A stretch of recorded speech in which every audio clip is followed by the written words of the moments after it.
So as you can see, currently here's my WhatsApp account, and now I'm going to use the same WhatsApp account with same number in this mobile. And here's how to do it. First of all, on your secondary phone, make sure to install the WhatsApp app, and then open the WhatsApp app and tap on agree and continue.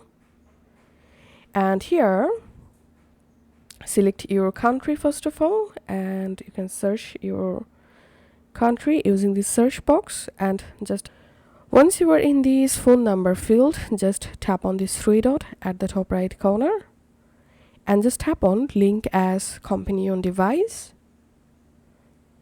And on your primary device, go to WhatsApp and just tap on this three dot, tap on linked devices, and now tap on link a device, and you have to scan this QR code from your primary WhatsApp.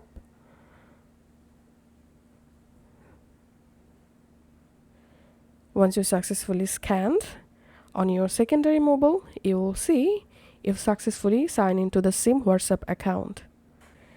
Once done, here as you can see, I'm using same WhatsApp account on my two different phones.